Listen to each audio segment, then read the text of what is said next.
ปี้มีอีคิวM210เนาะเดี๋ยววันนี้นี่พี่น้องเอาเข้ามาในบ้านพอลองรีวิวเครื่องเสียงเพิ่นไปนำบ่นี่นี่เด้สูตรตู้เพิ่นพี่น้องแนมเฮ็ดลำโพงอยู่นี่ออกมายังในเสียงกลางเพิ่นได้นี่ออกเพิ่นนี่เสียงกลางอันนี้เบสจักหน่วยตัวเบส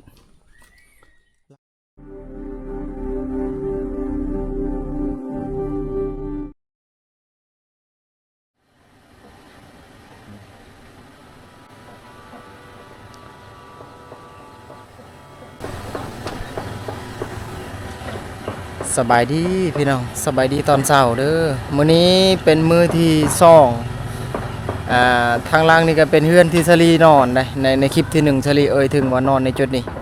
นี่คือเฮือนที่สลีนอนและบ้านพะลองในจุดนี้เด้บ้านพะลองอันนี้สถานที่จุดนี้สลีเคยถ่ายคลิปเกี่ยวกับงานแต่งเด้มื้อนี้สิพยายามเก็บภาพบรรยากาศในหมู่บ้านพี่น้องบ้านใหญ่บ้านกว้าง1.1นี่หมู่บ้านนี่จะมีป้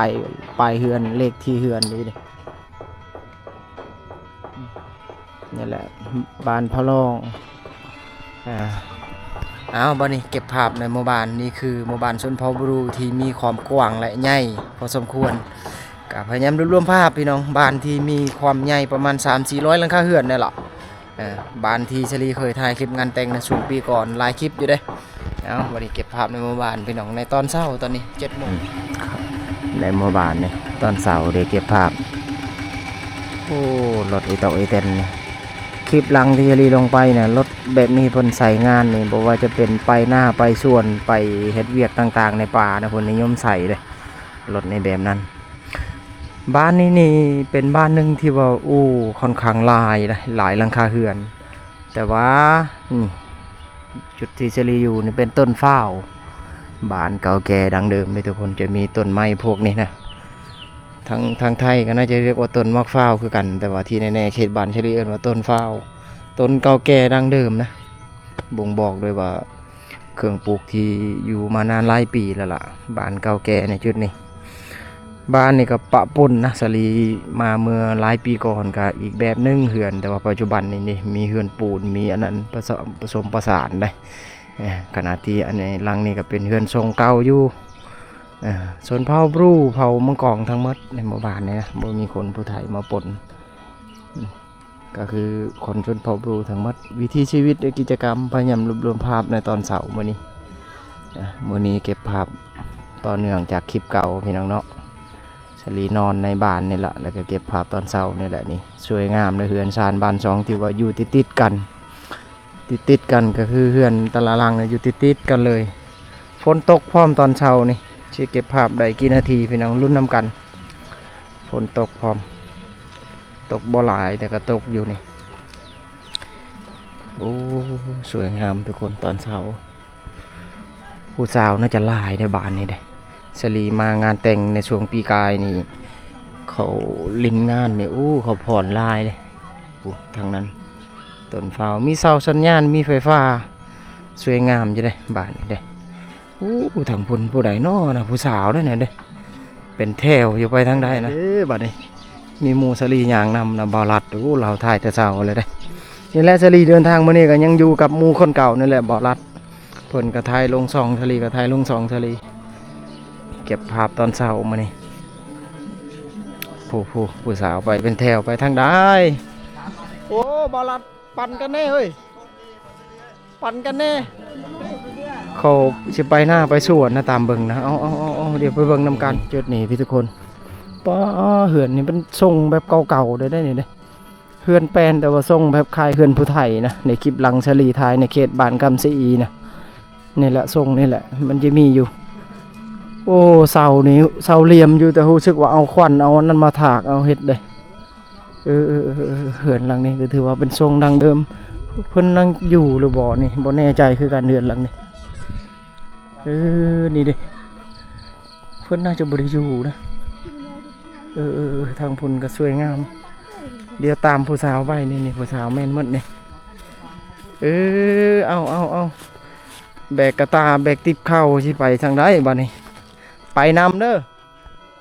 ไปหูดข้าวนำเด้อเกี่ยวข้าวบ่nhiệt rỉ đổiบ่dừng này nhỉ chị lệ chị đợi này thở chị đợi vào sáng này เตอะแหละเตอะภาษาเนี่ย จะก็เอาตัว เตอะนี่สลีเว้าภาษาของหมู่บ้านนะเปิดเพลงพร้อมผู้สาวเอ้าเกี่ยวข้าวเข้าไปเกี่ยวข้าวก็คือเกี่ยวข้าวหน้าเอาหน้าระมือไหมพรน้องพรชิปีไหมเบิ้ล24 ปีนี่ชิปีป่ะ งาน16 ปีน้องพร17 ปีโอ้น้องพรลิ้นโทรศัพท์อย่าได้มีสัญญาณเนาะบ้านนี้เนาะโอ้เสร็จผู้บ่าวบ่ตอนเช้าเอา3 คนนี่พากันไปเกี่ยวข้าวน้องเพิ่นอายบัดนี้ไปหุ่นละเฉลี่ยก็ถ่ายทำพอเห็นขั้นตอนในจุดนี้น้องๆในหมู่บ้านก็คือสาวพะลองนะนี่นะจะพากันไปเกี่ยวข้าว เกี่ยวข้าวหน้านะให้น้องเพิ่นไปเฮ็ดเวียกนะเดี๋ยวบ่รบกวนเพิ่นเดี๋ยวเก็บภาพในหมู่บ้านกันก่อนนี้คืออีกมุมหนึงของหมู่บ้านนะมุมนี้ก็ถือว่าเป็นมุมหนึงที่เฉลี่ยเคยมาอยู่ในหลายปีก่อนนะสำหรับมุมนี้บ้านใหญ่ทุกคนยามมีครั้งหนึ่งบ้านประมาณ3-4หลังคาเรือนหรือว่า300ครอบครัวสวยงามนะทุกคนนะฝั่งนี้ก็มีแม่น้ำก็คือเซ่เลยบ้านนี้มีเซ่น้อยๆลำห้วยอยู่นี่ถ้ามาถึงช่วงฤดูนั้นน้ำใสได้อยู่จุดนี้อีกพี่น้องนี่เรือนหลังนี้เนี่ยโอ้รู้สึกว่าแตกต่างแล้วก็แปลกนะสลีบ่เคยเห็นนะหลังคาเพิ่นนี่โอ้ทรงแบบเพิ่นเฮ็ดนี่ค่อนข้างแตกต่างบ่ยังมะพร้าวนะกลางหมู่บ้านนี่ต้นบ่เอ้าบัดนี้หลายปีแล้วล่ะสลีบ่ได้ชมหมู่บ้านนี่นะเก็บภาพเปลี่ยนของบรรยากาศนี่แหละรู้สึกว่าต้นมะพร้าวนี่หลายต้นเลยเป็นบ้านที่ปลูกต้นมะพร้าวหลายอยู่เลยมะพร้าวหรือว่ามะพร้าวบ้านหนึ่งที่สวยงามแล้วก็ค่อนข้างเป็นธรรมชาตินะชนเผ่าบรูทั้งหมดเลยในหมู่บ้านกิจกรรมตอนเช้าในช่วงนี้เขาเริ่มไปเกี่ยวข้าวเริ่มไปนั่นนะพบเจอชาวบ้านคือน้องๆเมื่อกี้ก็พากันไปเกี่ยวข้าวหน้าอย่างสมจุดนี้ไปเรื่อยๆพี่น้องเพื่อนรู้สึกว่าอยู่ติดกันเลยติดกันก็คือตั้งระยะนี่มันจำกัดในทางไปชื่อๆนะกายนั้นเพิ่งก็อยู่เรียบๆกันเลยหานคายเขื่องนะเขื่อนหลังนี้นี่มีเครื่องเสียงเลยบานพะลองนี่ก็มีเครื่องเสียงคือกันเฉลีกับฮู้จักเพิ่นอยู่ในช่วงงานแต่งปีก่อนก็เคยนั่นกับเพิ่นอยู่เดี๋ยวไปเข้าไปเบิ่งในอาหารเพิ่นก่อนนี่เพิ่นขายเครื่องขายนั้นหลายๆอย่างทุกคนบัดนี้เข้ามาในเฮือนเพิ่นภาพมือนะทุกคนนี่นะนี่เด็กเครื่องเสียงโอ้ไปพาไปเบิ่งเครื่องเสียงจ้ะนี่ระบบใดนี่เครื่องเสียงบ้านพะลองมันมีวงชื่อยังวงมีชื่ออยู่บ่นี่ดิบัดนี้เชลีเคยเข้ามาชุดหนึ่งเมื่อปีกายนี่นะในเฮือนเพิ่นนี่ภาพมันจะมืดๆนะเพราะแสงอันนั้นหลายๆอย่างเนาะบัดนี้เนาะมียังไงตัวนี้มีปี่มีอีคิวM210เนาะใหญ่หมดอันนี้ใช้ไฟเนาะเอาวันนี้หลายอย่างในเข้ามาในเฮือนเพิ่นอันนี้มิเชอร์ตัวนี้เนาะมิเชอร์ตัวนี้นี่คือเอาเข้ามาในบ้านพอลองรีวิวเครื่องเสียงเพิ่นไปนำบัดนี้นี่ตู้ทั้งนี้เนาะตู้สูตรใดอันนี้ก็แท้ข้างบ่นี่เด้สูตรตู้เพิ่นพี่น้องแนมเห็นลำโพงอยู่นี่เป็นสูตรตู้กระแทกข้างนี่แม่นหมดทางนี้นี่ดอกอย่างนี้เสียงกลางเพิ่นได้นี่ดอกเพิ่นนี่วันนี้โคกปั๊มเอาดอก15เสียงกลางอันนี้เบสจักหน่วยตัวเบสลายบ่4หน่วยปีนี่เดี๋ยวออกงานอยู่บ่ออกอยู่เนาะนี่ดินี่ลายหน่วยนะตัวเพิ่นตัวคนนะนี่แม่นหมดนี่รีวิวเครื่องเสียงไปบัดนี้ออกนอกนำนี่ทางนอกนี่ก็แม่นหมดเด้ตัวนี้มอยกนี่เจ้าของเครื่องเสียงที่รีถ่ายไปนี่วงช่องไอ้น้องว่าฉันวงช่องไอ้น้องก็คือวงตู้ของเพิ่นนี่เป็นตู้แบบพื้นบ้านไปนั่นแหละตู้ที่เปิดในงานเพิ่นออกงานในปีกายเนี่ยก็ออกอยู่เลยเฉลี่ยเคยเห็นอยู่แต่ว่าบ่ได้ถ่ายทำคลิปเพิ่น2 3 4 5งานบ่แล้วเพิ่นว่านี่บัดนี้เว็บกองฟังนี่เก็บภาพบรรยากาศตอนเช้าพี่น้องนี่ฝนตกพร้อมได้ตอนนี้ตกมาเป็นเม็ดๆอยู่เดี๋ยวเก็บภาพฟังนี่นำนี่ สวยงามตอนเสาร์โอ้ทุกคน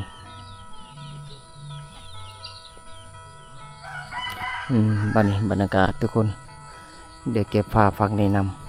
ำสวยงามนะตอนเช้านี่สวยงามเลยตอนเช้า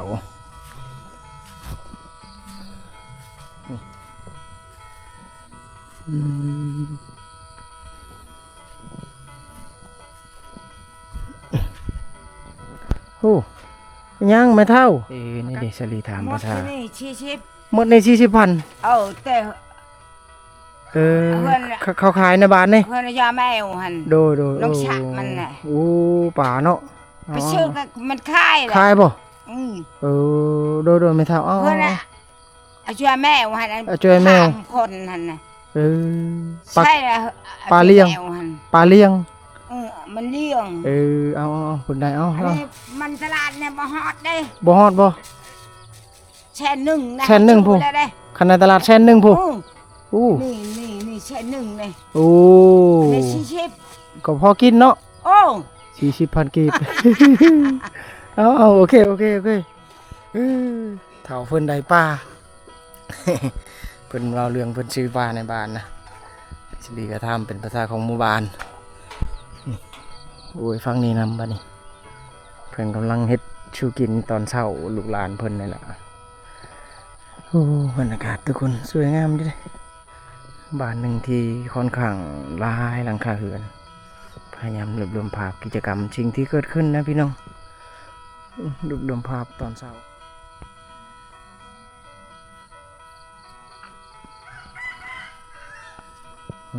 ฝั่งนี้ทุกคนเดี๋ยวมาเบิ่งอันเฮือนหลังนี้ก่อนอันนี้พุ่นมุงอันนั้นเลยหลังคาไม้ไฟที่เพิ่นตัดมาจากป่าแล้วเพิ่นตัดเป็นท่อนแล้วเพิ่นมามุงน่าจะเป็นเฮือนคู่นะเฮือนใหญ่ก็ทางหลังพุ่นแหละอันนี้นี่หลังคาเพิ่นมุงแบบนี้นี่ค่อนข้างหาเห็นได้ยากเลยนะบางหมู่บ้านนี่ก็มีอยู่แต่ว่าบางหมู่บ้านนี่บ่มีเด้เดี๋ยวสิริซูมให้เห็นก่อนชัดเจนเห็นทุกคนเพิ่นมุงหลังคาแบบนี้นะก็สามารถพบเจอในเขตนี่แหละชนบทนี่แหละเราเข้านะสถานที่เก็บข้าวนี่เพิ่นสร้างใหม่นะครับแม่นเมื่อใดนี่ทางหลังนะเพิ่นก็มุงอันนั้นคือกันเลยมาเบิ่งไกลๆก่อนนี่นี่เลยเพิ่นมุงอันนั้นหมดเลยเพิ่นเฮ็ดใหม่เราเข้าสถานที่เก็บข้าวหลังนี่แม่นหมดนี่เพิ่นหากระมุงใหม่ๆเลยงามเลยใหม่ยังออกสีเหลืองๆคนว่ายังกระสร้างใหม่สวยงามเลยบ้านนี้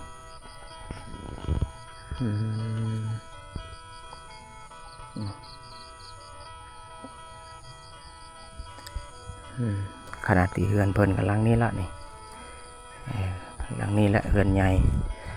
ผ้าเฮือนเพิ่นก็ยังอยู่ในทรงแบบใหม่อันนั้นอยู่ทุกคนเนาะ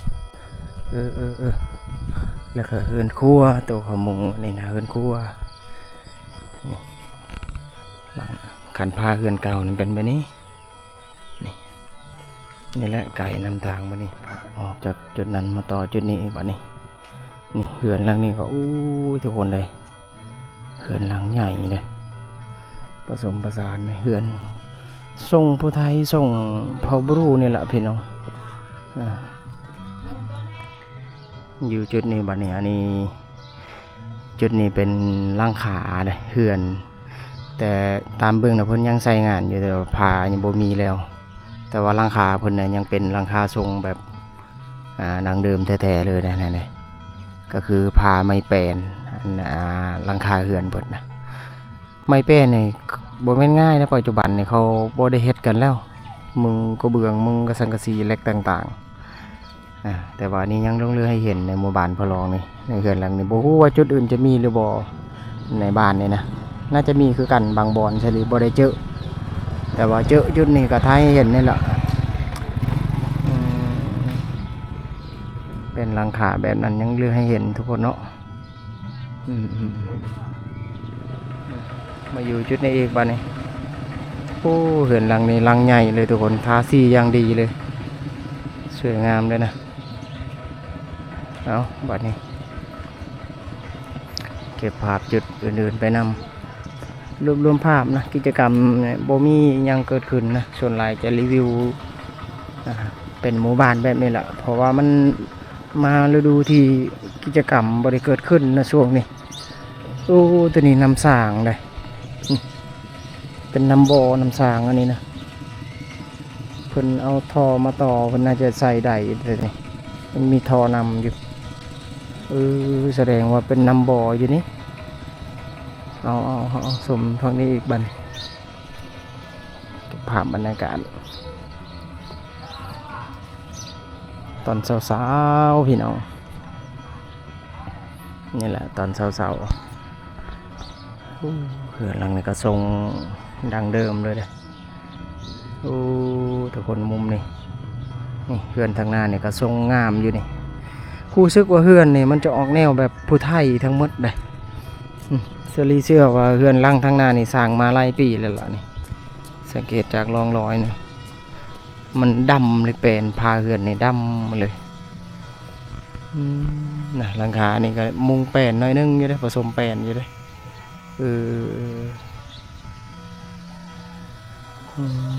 สวยงามเลยบ้านนี้ได้บรรยากาศภาพบรรยากาศบ้านที่เคยมาถ่ายเกี่ยวกับงานแต่งในช่วงปีก่อนนะสลียำไม่เข้าใจทำผสม FC เข้าใจเคยมาเก็บภาพบรรยากาศที่เกี่ยวกับงานกินดองงานแต่งงานอยู่สำหรับในหมู่บ้านนี่ต้นฟ้าวนี่หลายต้นเลย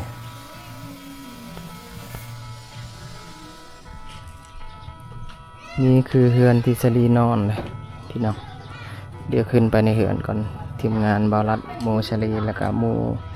ในหมู่บ้านนี่กำลังแต่งพาเขากินข้าววันนี้เอานี่ดิบอลชลีนอนในต้นคลิปสบายดีบารัดวันนี้นี่เอากินข้าวพี่น้องบ้านนี้ตอนนี้ชลีกินข้าวในเฮือนก็คือแล้วนะวันนี้มาต่อในชุดนี้เป็นห้านขายเครื่องในหมู่บ้านนี่แหละนี่เดี๋ยวสิเก็บภาพบรรยากาศจุดอื่นๆนี่นะบรรยากาศจุดนี้หารผลขายของกินของยางหลายๆอย่างบอกว่าจะเป็นปิงนี่ปิงจามปิงดอกลูกชีนหลายอย่างได้ขายเยอะเลยเนาะได้ขายดีอยู่หลายอย่างนะเพิ่นปิงหันข้างในก็มีมีอันนั้นหลายอย่างในคันมาบานพะลองนี่แหละจุดนี่แหละเพิ่นขายของบัดนี้มุ่งหน้าไปเรื่อยๆบัดนี้มื้อนี้นี่วางแผนว่าสิไปเขตเวละนี่ชื่อฮอดหรือบ่รุ่นนำกันพี่น้องเมืองเวละไปบัดนี้บ่รัดเตรียมตัวอย่างดีแล้วบัดนี้ไปเดินทางออกจากบ้านพะลองบัดนี้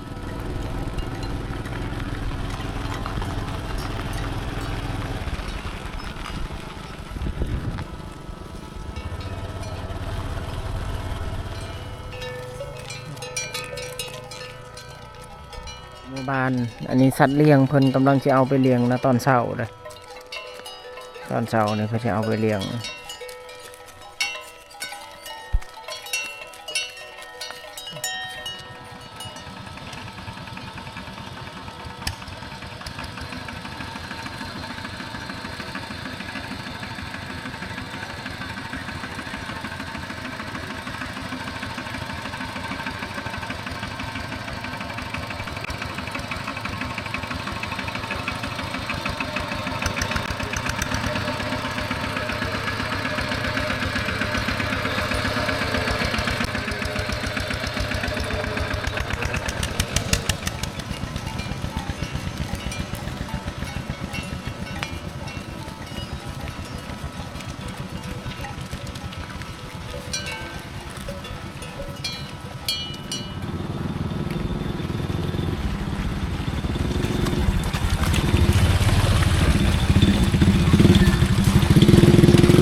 ออกจากหมู่บ้านพะลองบ้านนี้พี่น้องแล้วก็ส้มจุดอื่นๆไปนำในระหว่างเขตที่สิริไทยในมื้อนี้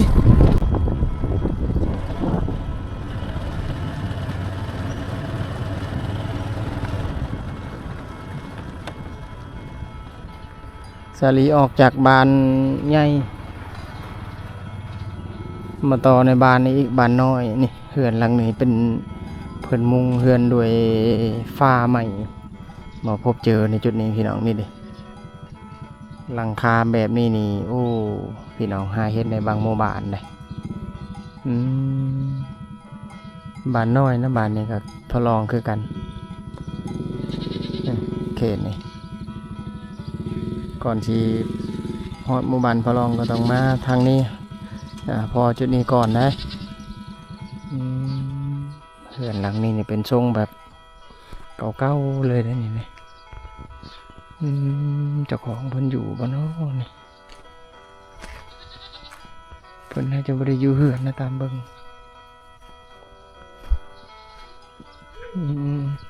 ช่วยงามพี่น้องเด้อกองฟังนี่นำบ้านย่างอันนี้บ่เท่า ละวาย อันนี้คือบ้านละวายเนาะ เจ้า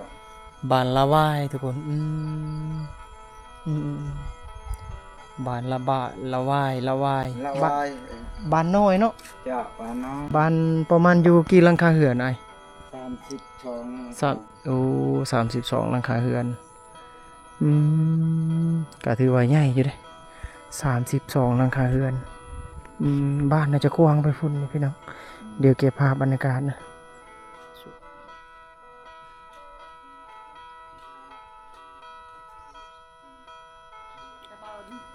สลีมาอยู่จุดนี้อีกบ้านนี้อันนี้นี่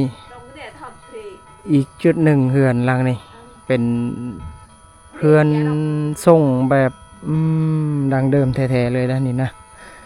แต่รู้สึกว่าเพิ่นย้ายไปอยู่เฮือนใหญ่แล้วแต่ว่ายังใส่งานเฮ็ดเฮือนครัวอยู่สลีก็ล่มกับเจ้าของเฮือนอยู่นี่ดิเจ้าของเฮือนเฒ่าเพิ่นฝั่งนี้เมื่อกี้ก็ล่มกันอยู่ผ้าเฮือนเพิ่นน่ะแบบนี้แต่ว่าหลังคาเพิ่นก็มุงไม้มุงอันนั้นได้เพิ่นมุงไม้ก็คือสังเกตไม้นี่สังเกตไม้นี่จะเป็นไม้อันไม้ไฟนะเพิ่นตัดแล้วเพิ่นมาเฮ็ดหลังคาทุกคนก็สามารถพบเจอในเฮือนในบ้านนี่แหละนี่บ้านน้อยบ้านละวายออกจากบ้านพะลองนี่เครื่องของถ้วยหม้อเพิ่นเฮ็ดบอลเฮ็ดอยู่เฮ็ดกินพร้อมได้ส่วนเอาบัดนี้ส้มจุดอื่นๆไปนำขนาดที่หมู่บ้านน่ะอยู่ฝั่งนี้เด้นี่หมู่บ้านน่ะอยู่ฝั่งนี้โอ้ทุกคนบัดนี้บรรยากาศจุดนี้ทุกคนบัดนี้บ้านนี้ก็มีต้นมะพร้าวคือกันเลยนี่มีต้นมะพร้าวบ้านละวายประมาณอยู่30หลังคาเรือนนี่แหละเพิ่นว่าเป็นบ้านถือว่าใหญ่พอสมควรอยู่ได้ทุกแจพุ่นก็มีเรือนคนมีเรือนชาวบ้านพุ่นอยู่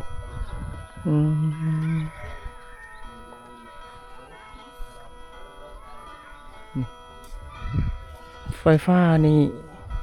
บ่เห็นลักนะพี่น้องแต่ว่ามีสายไฟอยู่เลยในหมู่บ้านนี่อันดิเพิ่นดึงสายไฟสิมัดอันนั้นบ่มัดเข่าบ่เท่าโดยโอ้เพิ่นจะตอกสิมัดเข่าว่าซั่นอันนี้แม่นหมดเลยเนาะนี่ดิแล้วเป็นแบบนี้มัดน้อยๆแบบนี้เนาะก็สามารถมัดได้อยู่เด้ไม้บ่งไม้นั่นเนาะเท่าเนาะนั่นได้ลำไม้คือเพิ่นตัดนี่เด้เท่าเพิ่นเล่าทางนี้เขาหน้าบ่เท่าข้าวหน้าลูกเขาเริ่มสุกแล้วเนาะโดยเขาให้เขาหน้าเขตบ้านเฮานี่เขาเฮ็ดหน้าหรือเฮ็ดไห่ลายกว่าเท่าเฮ็ดหน้าแล้วล่ะหน้าก็เฮ็ดเนาะไห่ก็เฮ็ดบ่ไห่ก็เฮ็ดโอ้หน้าก็เฮ็ดไห่ก็เฮ็ดเพิ่นว่าเอาก็ได้เห็นนะขั้นตอนที่ฤดูเก็บเกี่ยวข้าวเพิ่นเริ่มจัดตอกนั่นแหละไปหลายๆหมู่บ้านก็เห็นนี่ล่ะนี่เอาบัดนี้ขอบใจเด้อเฒ่าเด้อแวะมาลินนำเห็นเพิ่นนั่นอยู่เล่าใหม่โอ้เพิ่นพี่น้องบ้านนี้ก็ถือว่าเป็นบ้านที่มีความสวยงามนะ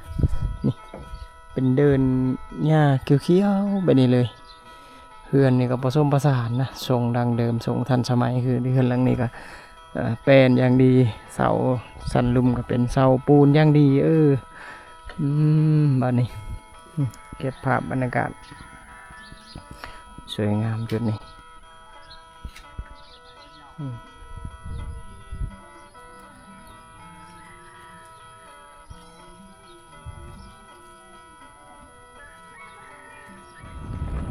เขตนี่เป็นป่าไม้อุดมสมบูรณ์เลยทุกคนสังเกตนี่